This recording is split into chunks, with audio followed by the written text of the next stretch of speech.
வணக்கம் அன்பு பட்டாம்பூச்சிங்களா. நான் உங்கள் ராஜிலா ரிஜுவானத்தை. நாம் இப்போ பார்க்க போகிற கதை எழுத்தாளர் ஞா கலையரசி அவர்கள் தொகுத்த சிறகு விரிக்கும் சிறார் கதைகள் நூலிலிருந்து எழுத்தாளர் ஈரோடு சர்மிளா அவர்கள் எழுதிய அபியின் கேள்வி அப்படிங்கிற கதையைத்தான் பார்க்க போகிறோம். வாங்க கதைக்குள்ளே போகலாம். மெதுவா அபி மெதுவா போ. அங்கே எங்கேயும் வேடிக்கை பார்த்துட்டு ஓடுறியே, கீழே குனிஞ்சு பார்த்து நடந்து போ அப்படின்னு அதட்டிகிட்டே வர்றாங்க அபியோட அம்மா கனகா. ஆனால் அபி இதையெல்லாம் கண்டுக்கிறாம சாலையோர மரங்களில் இருக்கிற வண்ணமயமான பூக்களையும் பறவைகளையும் ரசிச்சுக்கிட்டே ஆடிக்கிட்டே போகிறா. அவளுக்கு ஆடுறதும் பாடுறதும் ரொம்ப பிடிக்கும். அது ஒரு மாலை நேரம். பாதையில் கிடக்கிற எதையாவது மிதிச்சிடாத, முன்னால் பாரு, யாரோ மந்திரிச்சு போட்ட தாயத்து மாதிரி ஏதோ கிடக்குது, அதை மிதிச்சிடாத. அம்மா சொல்லி வாயை மூடலை, அதுக்குள்ளேயும் மிதிச்சிட்டா அபி. அதை பார்த்த கனகாவுக்கு பயந்து போயிட்டாங்க. உனக்கு நான் எவ்வளோ சொன்னாலும் புரியாதா? ஐயோ, மந்திரிச்சு போட்டதை போய் மிதிச்சிட்டியே, இதனால் இனி என்னெல்லாம் ஆகப்போதோ, என்னென்ன தொந்தரவுலாம் வரப்போதோ. அபியை திட்டிக்கிட்டே வர்றாங்க கனகா. கீழே கிடக்கிறத மிதிக்கவே கூடாது, அதுவும் முச்சந்தியில் கிடக்கிற எதையுமே மிதிக்கக்கூடாதுன்னு எத்தனை தடவை சொல்லியிருக்கேன். நான் சொல்கிற எதையுமே நீ கேட்குறியா? என்னமோ செய் அப்படின்னு அம்மா தலையில் அடிச்சுக்கிட்டாங்க. ஏம்மா, மிதிச்சா என்ன ஆகும் அப்படின்னு அபி கேட்குறா. பேசாத, வாயை மூடு. என்ன சொன்னாலும் அதுக்கு ஒரு கேள்வி. நீ எப்போத்தான் இந்த கேள்வி கேட்குறத நிறுத்த போறியோ, ஒரு நாளைக்கு எத்தனை கேள்வி தான் கேட்பியோ அப்படின்னாங்க அபியோட அம்மா. சரிம்மா, இனிமேல் நான் ஒன்றும் கேட்கல, ஒரு கேள்வியும் கேட்கல, ஆனால் இதுக்கு மட்டும் எனக்கு பதில் சொல்லுங்கள் அப்படின்டா அபி. அதெல்லாம் எனக்கு தெரியாது, பெரியவங்க சொன்னாங்க, அதை நான் சொன்னேன் அப்படின்னாங்க கனகா. அவங்க சொன்னால் ஏன் எதுக்கு நீ கேட்க மாட்டியா அப்படின்னு சொல்லிட்டு நாக்கை கடிச்சிக்கிட்டா அபி. அபி கேட்ட உடனே அவங்க அம்மா கனகாவுக்கு கோபம் வந்துருச்சு. அவளை கடைக்கு அழைச்சிட்டு வந்ததே பெரிய தப்பு அப்படின்னு மனசுக்குள்ளேயே முணுமுணுத்துட்டு வேகமாக நடக்கிறாங்க அபியோட அம்மா கனகா. ஒரே பொருள்னு உன்னை செல்லம் கொடுத்து வளர்த்து தப்பாக போச்சு, சின்ன வயசுலேயே உன்னை கண்டித்து வளர்த்துருக்கணும், எல்லாம் ஏன் தப்பு தான் அப்படின்னு திட்டிகிட்டே வர்றாங்க. நான் வாயை திறந்து கேள்வி கேட்டாலே அம்மா இப்படி தான் திட்டுறாங்க அப்படின்னு மனசுக்குள்ளேயே வருந்திட்ட அபி வீடு வர்ற வரைக்கும் எதுவுமே பேசலை. அதுக்கு பிறகு ஒரு வாரம் ஆயிடுச்சு. ஒரு நாள் மாலை நேரத்தில் அபி செருப்பு போடாமல் தெருவில் விளாண்டுட்டு இருந்தா. அப்போது தெருவில் கிடந்த ஒரு கூர்மையான துருப்பிடிச்ச ஆணி அவள் காலில் குத்திருச்சு. உடனே அபி அதை பிடுங்கி தூர எரிஞ்சிட்டா. விளையாடுற சுவாரஸ்யத்தில் ஆணி குத்துனதையே மறந்துட்டா. 2 நாள் கழித்து அந்த ஆணி குத்துன இடத்துல கொப்பளம் வந்துருச்சு. அதிலிருந்து நீர் வடிய ஆரம்பிச்சிருச்சு. அபிக்கு கால் வலிச்சதுனால நொண்டி நொண்டி நடந்தா. அபி காலை சாய்ச்சி நடக்கிறத கவனிச்ச அவங்க அம்மா, என்னாச்சு அபி, ஏன் நொண்டி நொண்டி நடக்கிற அப்படின்னு கேட்குறாங்க. ஏன்னு தெரிலம்மா, கால் ரொம்ப வலிக்குது. அபி ஆணி குத்துனதையே மறந்துட்டா. எங்கே காலை காட்டு அப்படின்னு அம்மா பார்க்குறாங்க. ஐயோ, சீல் வடியுதே, தாண்டுக்கோணம் போல் தெரியுது. அதாவது அந்த மந்திரிச்சு தாயத்தை தாண்டினால அதை சொல்கிறாங்க. இப்போ பாரு, மந்திரிச்சு போடுற தாயத்தை தாண்டினதுனால உனக்கு இப்படிலாம் ஆயிடுச்சு. என்னது தாண்டுக்கோணமா? அப்படின்னா என்னம்மா?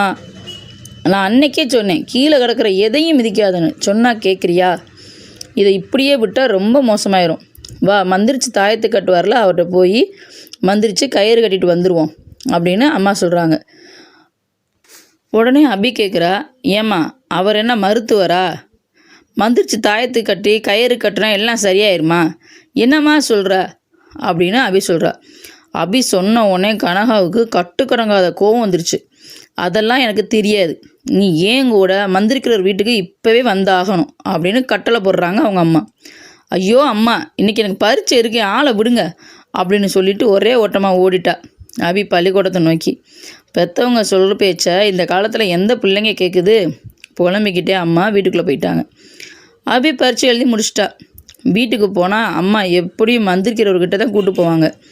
அங்கே போகிறதுனால ஒரு பயனும் இல்லை அப்படின்னு மனசுக்குள்ளேயே நினச்சிக்கிட்டு வர்றப்ப பக்கத்துலேயே, அந்த பள்ளிக்கூடத்துக்கு பக்கத்துலேயே ஒரு அரசு மருத்துவமனை இருக்குது. அந்த மருத்துவமனையில் வேலை செய்யக்கூடிய பானு அக்கா அப்படின்னு ஒரு நர்ஸு வந்து இவளுக்கு சின்ன வயசுலேருந்து பழக்கம்.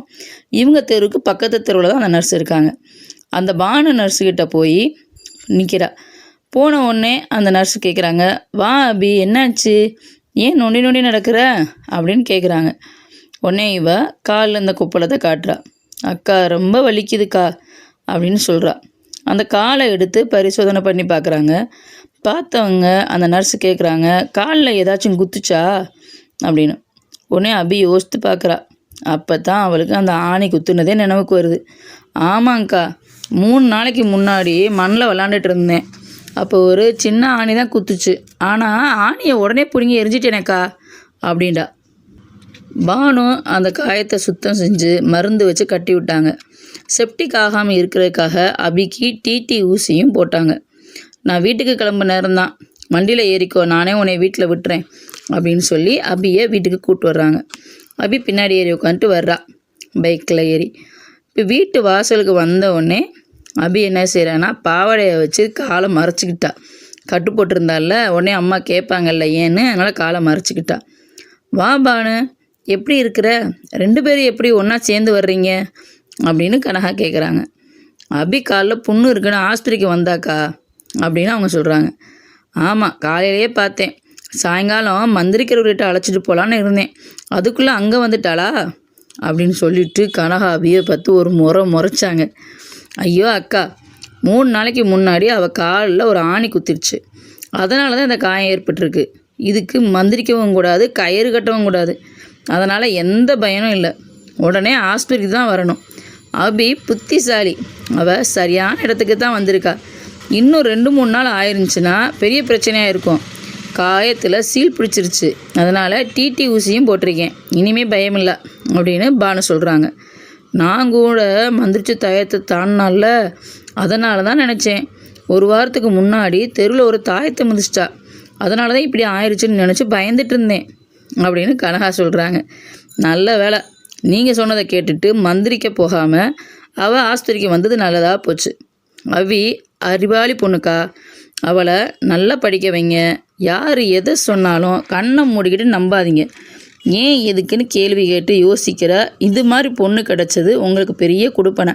அவள் நிச்சயம் பெரிய ஆளாக வருவா அப்படின்னு பாராட்டுறாங்க பானு. பானு அக்கா சொன்னதை கேட்ட அபிக்கு ரொம்ப சந்தோஷமாக இருந்துச்சு. தன் மகளை பாராட்டிக்கிட்டு இருக்க பார்த்த உடனே கனகா கண் இமைக்காமல் பார்த்துட்ருக்காங்க. இதுக்கு தான் நான் எழுத படிக்கணும் பானு, எனக்கு என்ன தெரியுது அப்படின்னு சொல்லிக்கிட்டு மகளை இழுத்து அணைச்சிக்கிட்டாங்க கனகா. கதை நல்லா இருந்துச்சா? மீண்டும் அடுத்த கதையில் சந்திப்போம் பட்டாம்பூச்சிகளா. நன்றி.